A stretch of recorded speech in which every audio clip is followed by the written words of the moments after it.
शेखर ई study में आप सभी का स्वागत है।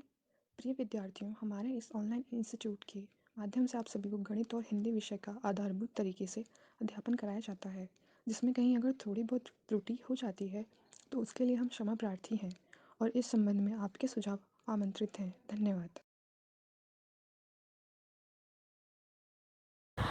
हेलो दोस्तों, मैं शेखर स्वागत करता हूं आपका अपने YouTube channel Shekhar study point पर। दोस्तों, गणित पाठ्यक्रम के अनुसार चल रहा था। आपने पूर्ण संख्या को देख लिया, भिन्न तथा दशमलव का आगे पार्ट चल रहा था। ठीक है, अब उसके बाद प्रश्नोत्तर चलेगा, साधारण अंकगणितीय समीकरण, वर्ग एवं वर्गमूल, घातांक, घात, औसत, ये सारे टॉपिक चलेंगे। उसके बाद आपका खत्म हो जाएगा।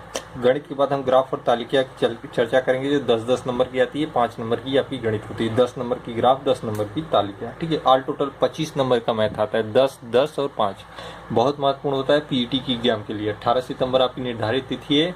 फॉर्म फिलअप होना आरंभ हो गया, आप अवश्य भर दीजिएगा। लेट करेंगे तो फिर वही पुरानी दिक्कत आएगी। ठीक है, तो भिन्न तथा दशमलव, देखिए जितने पार्ट पढ़ाए जा रहे हैं आपको एकदम बेसिक से पढ़ाए जा रहे हैं। आपके पास अभी 2.5 महीने का समय है, बिल्कुल आपको गणित से डरना नहीं है। प्रत्येक पार्ट को पढ़ते चलिए, बेहतर समझ में आएगा, मेरी गारंटी है।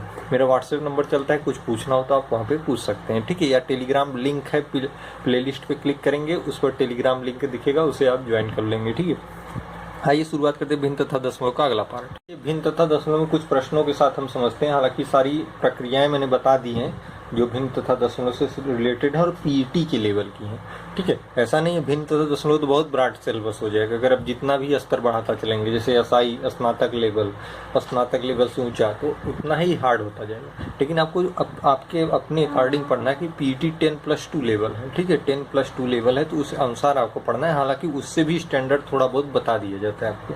ठीक है, देखिए आपका क्वेश्चन क्या है, 1.22 के ऊपर बार है, फिर 0.03 के ऊपर बार है, का मान बताइए। ठीक है, तो देखिए आपको मान बताना है। इसका कैसे करेंगे, देखिए ऐसे तो चूंकि ये छोटे छोटे अंक हैं आसानी से कर पाएंगे, लेकिन यही अंक अगर कई डिजिट, मतलब यहाँ पे 3 के बाद 4, 5 या 3-4 अंक होते, यहाँ पे भी जैसे 1 पे बार है, यहाँ पे 2-3 के ऊपर बार होता, तो आपको एक प्रक्रिया बताई जाएगी, उसका भी आप प्रयोग करेंगे। हालांकि ये तो सिंपल सा है, इसे भी मैं इसे करा देता हूँ। ठीक है, जैसे 1.2 है, 2 के ऊपर बार है, आप 1 को क्या करेंगे, अलग ले लेंगे। मैंने पहले बताया था धन 2 के ऊपर बार है, कितने अंकों के ऊपर बार है, 1 अंक के ऊपर बार है, तो 1 9 नीचे लगा देंगे। ठीक है, यहाँ पे देखिए 0 है, कोई मतलब नहीं। ठीक है, कितने अंकों के ऊपर बार है, 2 अंकों के ऊपर बार है, 2 अंकों के ऊपर बार है मतलब 3 के आगे 0 है, उसका कोई मतलब नहीं है। 2 अंकों के ऊपर बार है अर्थात 2 9 नीचे। जितने अंकों के ऊपर बार होता है उतना 9 नीचे लिखते हैं। जितने अंकों पर बार नहीं होता, अगर मान लीजिए यहीं कोई अंक 1 होता, उस पर बार ना होता, तो यह 1 क्या होता, 1 0 में यहाँ नीचे तब्दील हो जाता, और यही 1 को हम 1 में से 3 घटा देते। ठीक है, घटा के लिखते। तो इस तरीके से आपको जानना आवश्यक है कि कैसे और क्या प्रक्रियाएं होती है। ठीक है, अब देखिए इसको सॉल्व करेंगे। देखिए एकदम स्पष्ट आप समझिएगा, कहीं भी आपको दिक्कत नहीं होगी। 9 1 में 9, 10 11/9 गुणे 3/99। ठीक है, 11 9 में 99, 3 3 में 9, 9 3 में 27, 1/27। काटना तो आप जानते हैं भाई, सिंपल सा है। ठीक है, ऊपर नीचे से कट कर लेंगे। अब भाग देंगे जाएगा नहीं दशमलव। ठीक है, दशमलव बढ़ाएंगे तो यहाँ पे 1 0 आएगा, फिर 1 0 बढ़ाएंगे 100 होगा। ठीक है, अब 100 होगा तो 27 है, अर्थात अगर 30 मान करेंगे चलेंगे तो 3 बार में जाएगा। ठीक है, इस तरीके से सॉल्व, ऐसा नहीं कि अब लगे गुणा करने। ठीक है, क्योंकि 27 है किसके करीब है, 30 के करीब। 30 के बार में करेंगे तो 100 में जब 30 से भाग देंगे 3 जाएगा, अधिकतम 27 से भी 3 ही जाएगा। ठीक है, आप चाहे तो करके देख सकते हैं जो मैं बता रहा हूँ। ठीक है, उसके बाद देखिए 30 3 में 90, 10 बचा, दशमलव है 0 उतर जाएगा।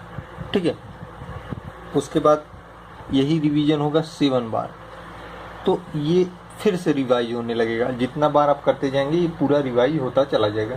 कितने अंकों पे बार है, 2 अंकों पे बार है, आप 2 अंकों पे बार लगा देंगे। ठीक है, 2 अंकों बार लगा देंगे, ये आपका आंसर हो जाएगा। तो इस तरीके से प्रश्नों को हम सॉल्व करेंगे। ठीक है, बहुत सिंपल था, जैसे जैसे मैंने प्रक्रिया बताई। देखिए अगर यही होता है इस तरीके से 1.321 इस पर बार होता, तो आप कैसे करते इसको करने के लिए देखिए 1 तो आगे रहता, प्लस यहाँ पे देखिए 2 अंकों पे बार है तो 2 9 नीचे लिखेंगे। कितने अंकों पे बार नहीं, 1 अंक बार नहीं, 1 0 था नहीं, बाकी हम 321 पूरा लिख के उसी में से ये जितने अंकों पे बार नहीं उससे घटा देते हैं। ठीक है, इस तरीके से आप सॉल्व करते हैं। अब इसको सॉल्व कर लेंगे तो इसका मान पता चल जाएगा क्या होगा। ठीक है, ये तो मैंने आपको उदाहरण बताया, प्रश्न आपका यही है। ठीक, कैसे कैसे किए आप जान गए होंगे। ठीक है, 1.2 था, 2 के ऊपर बार है, कोई संख्या नहीं, सीधे 9 उतरेगा। 0 3 है, दोनों के ऊपर बार है, 2 अंकों के ऊपर बार है तो 2 9 नीचे उतरेंगे। 3 के आगे 0 उसका कोई मतलब नहीं। बस आप इतने को सॉल्व कर लेंगे, आपका आंसर आ जाएगा। अधिकतम देखिए 2 और 1 का एलसीएम 2 होता है, 2 के ऊपर बार लगा देंगे, 0.037। ठीक है, अब ये इसका मतलब ये 3737 आता जाएगा, आप जितनी बार काटेंगे आता ही जाएगा। ठीक है, तो उम्मीद करता हूँ समझ में आ गया होगा। अगला प्रश्न देखिए, 0.45 उसके ऊपर बार है, गुणे 0.1, इसका मान बताना है आपको। इसका मान क्या होगा। ठीक है, ये भी बहुत सिंपल है। देखिए छोटे छोटे प्रश्नों से आपको हाई लेवल पे ले चलेंगे। अब जैसे बताया उसे करिए। 0 का कोई मतलब नहीं है। ठीक है, 0.45 है। अब देखिए इसको बार को हटाने के लिए क्या करेंगे, 4 5 को लिखेंगे, कितने अंकों बार है, 2 अंकों के ऊपर बार है, 2 9 नीचे लिख देंगे। उसके बाद की देखिए क्या प्रक्रिया होती है। 45 हमने 99 कैसे लिखा, 2 अंकों के ऊपर बार है, 2 9 नीचे लिख दिया। ठीक है, गुणे 0.1, इसके ऊपर कोई बार नहीं, सीधे सीधे गुणा हो जाएगा।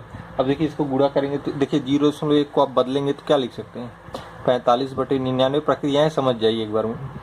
1 दशमलव के आगे 1 जीरो करें, दशमलव के नीचे 1 लिखते हैं, एक जितना अंक है उतना जीरो नीचे लिख देते हैं। दशमलव के नीचे 1 लिखेंगे, जितना अंक है उतना जीरो नीचे, 1/10 में बदल गया। ठीक है, इसी को सॉल्व कर लीजिए आप। 9 5 में 45, 9 11 में 99, 5 2 में 10, आएगा क्या, 1/22, 1/22 आएगा। ठीक है, 1/22 को जब आप भाग देंगे तो आएगा 0.0, चूंकि 100 हो गया, 25 4 में 100 होता है तो 22 भी अधिकतम 4 बार जाएगा ही जाएगा, उसके बाद 5 बार जाएगा। ठीक है, कितने अंकों बार लगेगा, अधिकतम 2 अंकों बार है तो 2 अंकों के ऊपर बार लग जाएगा, ये आपका आंसर हो जाएगा।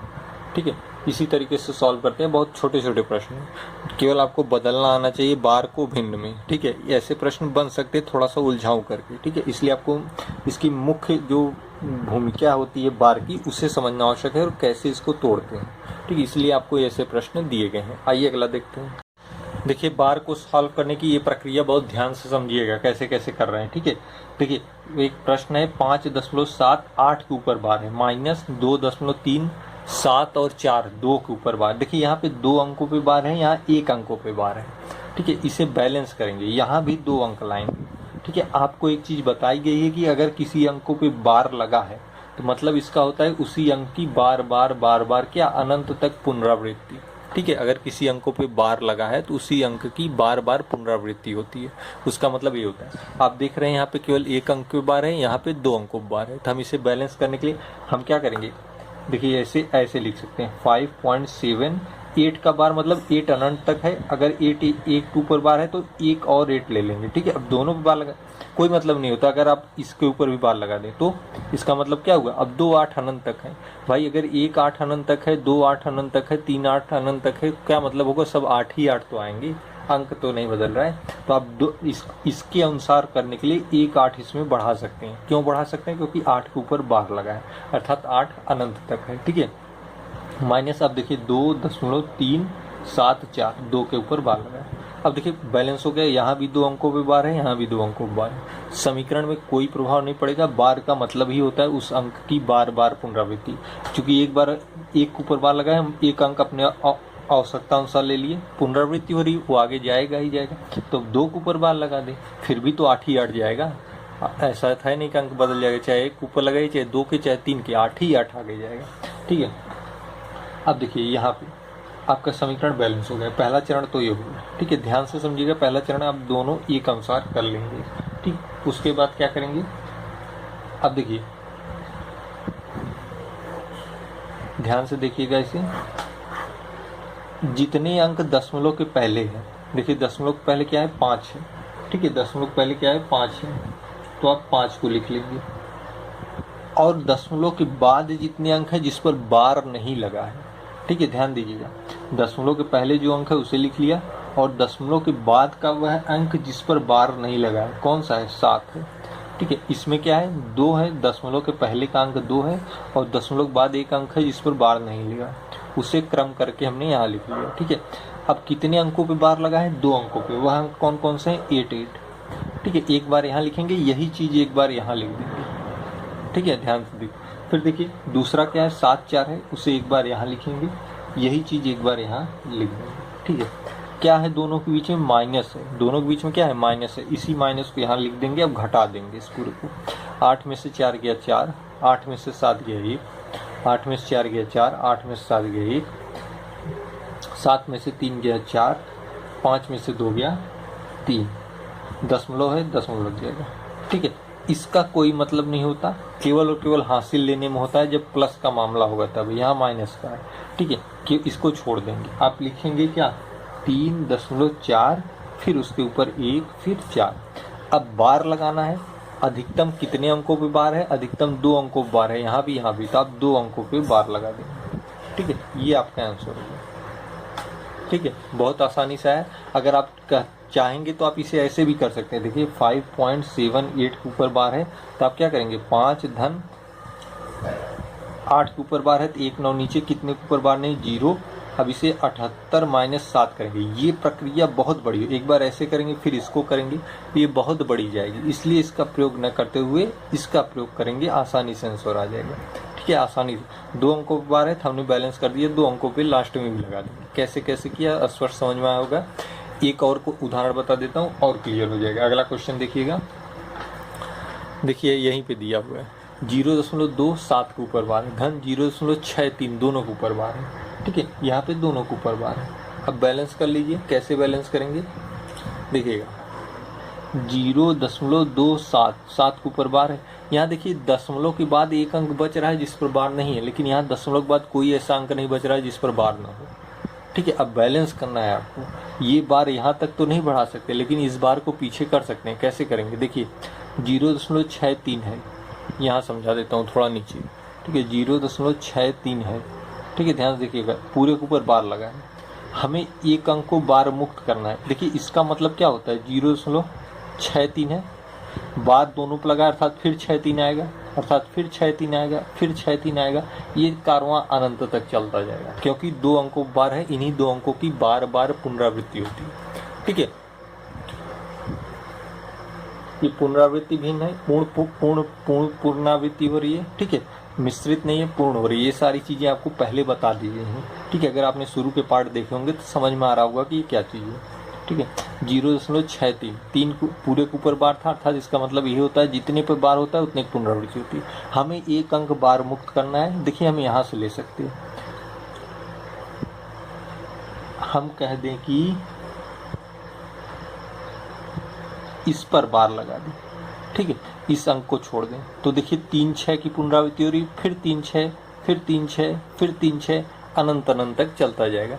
मतलब हम 0.63 के ऊपर जो बार है हम इसे लिख सकते हैं 0.636 के ऊपर बार।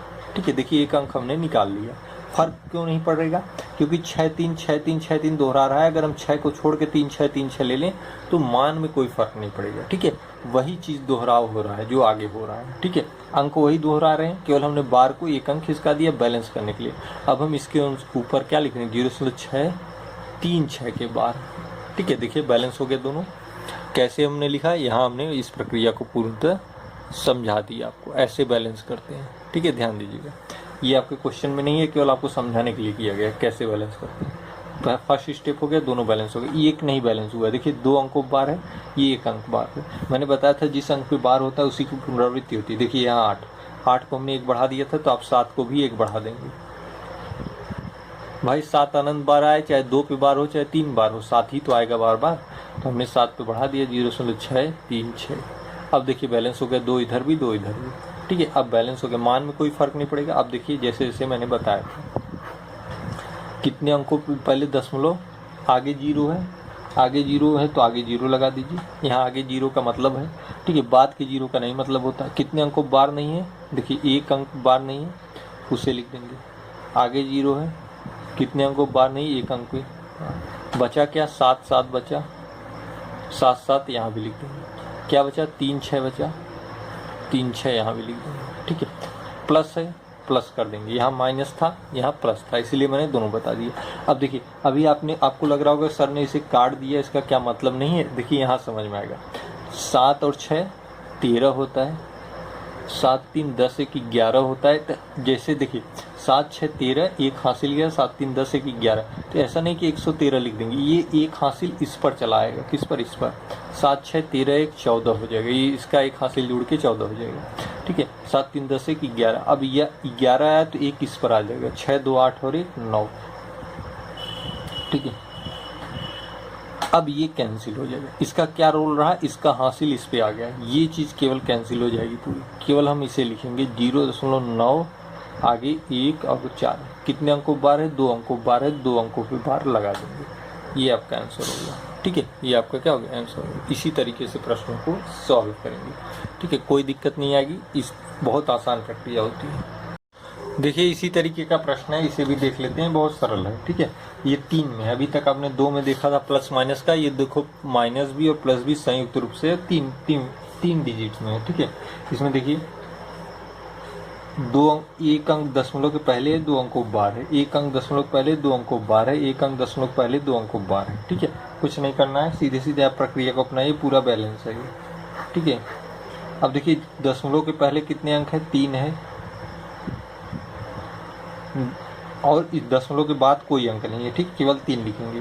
यहाँ पे 2 है, यहाँ पे क्या है, 1 है, ठीक है, यहाँ पे क्या है, 1 है। अब देखिए दशमलव के बाद 2 अंक है, 2 के ऊपर बार है, यहाँ पे देखिए 0.5 है, यहाँ पे देखिए 3 3 है, ठीक है। ऐसा नहीं 36 के बाद यहाँ 0.5 लिख दे, उसी अंक को दोबारा लिखेंगे, ठीक है, आगे इसी के आगे इसी अंक को लिख देंगे, ठीक है। अब देखिए 2 पे तो माइनस है, लास्ट में प्लस है, अर्थात आपको इसमें से इन दोनों को घटाना है, जो आएगा मतलब जो यहाँ पे आएगा, एक लाइन में पतली से खींच के लिख दूंगा, उसको और इसको जोड़ के यहाँ लिखना है, समझ रहे हैं। माइनस और प्लस क्यों लगाए, क्योंकि आपके प्रश्न में है, मतलब इसका मतलब हुआ कि इसमें और इसमें अंतर करेंगे, जो आएगा यहाँ लिखेंगे, उसके बाद उसको और इसको जोड़ के यहाँ लिख देंगे, ठीक है। समझ में आ गया, करते हैं। देखिए अंतर है घटाना, 36 में से 5 गया, क्या आएगा, 6 में से 5 गया 1 और 3, 36 में से 5 गया 31, 36 में से 5 गया 31, चूंकि माइनस से घटा रहे हैं, 3 में से 2 गया 1, यहाँ लिख दिया हमने, ठीक है। अब हम इसको और इसको जोड़ देंगे प्लस के नाते, 33 और 31 क्या होगा, 64 होगा, 33 और 31 क्या होगा, 64 होगा, 1 1 क्या होगा, 2 होगा। हमने कहा ना इसको कैंसिल कर देते हैं, केवल लिखेंगे 2.64, दशमलव क्यों लिखा, जिस तरीके से ये लिखा गया, देखिए दशमलव के पहले का अंक लिया, कितने अंकों बार लगाएंगे, 2 अंकों बार है, 2 अंकों को लगा देंगे, ये आपका आंसर हो गया 2.64। अब यही सोचिए अगर बटे 9 करके करते हो, उससे भी यही आंसर आता, लेकिन प्रक्रिया कितनी लंबी खींची जाती है, ठीक है, इस चीज़ का आपको ध्यान रखना है। अब देखिए इसमें कौन सी असमीक्षा सही है, आपसे पूछा है, ठीक है। यदि P बराबर 3/4, Q बराबर 7/9, R बराबर 5/7, ठीक है, तो निम्न में से कौन सी असंख्या सही, मतलब इनमें से कौन सा, चारों में से कौन सा सही है। देखिए P बराबर जो दिया है 3/5, ठीक है। आप क्या करें, इन दोनों का अंतर कर लें, 3 में से 5 का अंतर क्या होगा, 2 होगा, 2 से भाग दे दें, ये प्रक्रिया मैंने पहले बता चुकी है, ठीक है। इसके पहले के 2 पार्टों में मैंने ये प्रक्रिया बताई है, आप अगर पहले के पार्ट देखें तो इसे समझ पा रहे होंगे, ठीक है। दोनों का अंतर करके नीचे लिख देते हैं, उसे अंश में भाग देते हैं, तो 2 से हम 3 में भाग देंगे, 2 1 में 2, 1 3, 2 5 में 10, ठीक है। P हो गया, Q हो गया, Q क्या है, 7/9 है, 7/9, अंश 7 लिखेंगे, 7 और 9 के बीच कितना अंतर है, 2 का, 2 3 में 6, 1 7, 2 5 में 10, R 5/7, अंश 5, 7 और 5 में कितने का अंतर है, 2 का अंतर है, भाग दे दीजिए, 2 2 में 4, 1 5, 2 5 में 10, 1.5, 3.5, 2.5, कौन सा बड़ा है, कौन सा बड़ा है भाई, P क्या है, 1.5 है, Q क्या है, 3.5 है, और R क्या है, देखिए 3.5 से छोटा है 2.5 और 1.5 से बड़ा है, तो हम 1.5 बाद 2.5 लिखेंगे, फिर लास्ट में 3.5 लिखेंगे। ये क्रम कैसा हो गया, इस तरीके का हो गया, बढ़ते क्रम। 1.5 क्या है, किसका है, थोड़ा सा ऊपर कर दूं और स्पष्ट दिखे, 1.5 किसका है, P का है, 2.5 किसका है, R का है, 3.5 किसका है, Q का है। P कौन सा विकल्प सही होगा, तीसरा विकल्प सही होगा, ठीक है, यही देखिए आया है। तो कैसे किया हमने, भिन्न को दशमलव में बदल दिया, तुलना हो गई। 3 और 5 में था, जैसे जैसे प्रक्रिया मैंने बताई रखी, ये 2 3 आया, तीनों में तुलना कर दिया, आपका विकल्प मिल गया। ठीक है, आइए अगला प्रश्न देखते हैं। देखिएगा एक प्रश्न है, 45 मिनट को एक दिन के भिन्न के रूप में व्यक्त कीजिए। ठीक है, 45 मिनट को आपको क्या करना है, एक दिन के भिन्न के रूप में व्यक्त करना है। कैसे व्यक्त करेंगे, बहुत आसान सा है, कोई बहुत बड़ी प्रक्रिया नहीं है। देखिए 1 मिनट, देखिए 60 मिनट का क्या होता है, 1 घंटा होता है। 60 मिनट का 1 घंटा होता है, और 24 घंटे का क्या होता है, 1 दिन होता है। ठीक है, 60 मिनट का 1 घंटा होता है, 60 मिनट का 1 घंटा, 1 घंटा बराबर 60 मिनट। ठीक है, तो 1 मिनट बराबर क्या होगा, 1/60 घंटा। ठीक है, 1 मिनट बराबर 1/60 घंटा। ठीक है, इतना समझ गए, क्योंकि 60 मिनट बराबर 1 घंटा, तो 1 मिनट बराबर यही 60 इसमें भाग चला जाएगा, 1/60 घंटा। आपसे पूछा है 45 मिनट की बात, इसी में 45 का गुणा कर देंगे, तो 45 मिनट बराबर क्या हो जाएगा, यहाँ भी 45 का गुणा हो जाएगा बटे 60। ठीक है, 45 मिनट बराबर 45/60 घंटा, 45 मिनट बराबर 45/60 घंटा। आपसे पूछा है कि दिन में बदलिए। आपने यहाँ देखा ना, 2 चीजें यहाँ देखिए, 24 घंटे बराबर 1 दिन, यहाँ पे 45/60 घंटा आया है। ठीक है, 45 मिनट बराबर 45/60 घंटा। चूंकि आप जानते हैं कि मैंने यहाँ बताया ना, 24 घंटे बराबर 1 दिन, तो अर्थात आप कह सकते हैं कि 1 घंटे बराबर 1/24 दिन। ठीक है, जब 24 घंटे बराबर 1 दिन होता है, तो 1 घंटे बराबर यही 24 का भाग जाएगा, 1/24 दिन। अब 1 घंटे बराबर 1/24 दिन, तो 45/60 घंटे बराबर कितने दिन, उसी में 1/24 का गुणा कर दीजिए, यही जो आएगा आपका आंसर हो जाएगा। 45 मिनट आपका क्या हो जाएगा, दिन बदल जाएगा। देखिए सारी प्रक्रिया स्टेप बाय स्टेप मैं बता रहा हूँ। ठीक है, जैसे जैसे होगी। ठीक है, काट दीजिए इसे, 3 से काटिए, 3 1 में 3, 3 5 में 15, 3 2 में 6। ठीक है, 3 8 में 24, 3 5 में 15, 5 4 में 20, 4 8 में 32, 1/32। 45 मिनट बराबर होता है 1/32 दिन के। ठीक है, 45 मिनट बराबर 1/32 दिन के।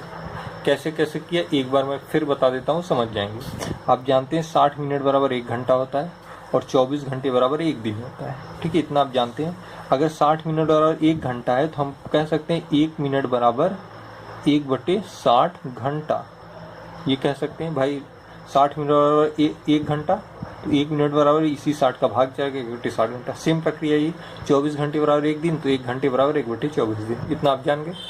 आपको दिया है 1 मिनट बराबर 1/60 घंटा होता है, इतना आप जानते हैं, 1 मिनट बराबर 1/60 घंटा, क्योंकि यही चीज़ हमने यहाँ पे लिखी।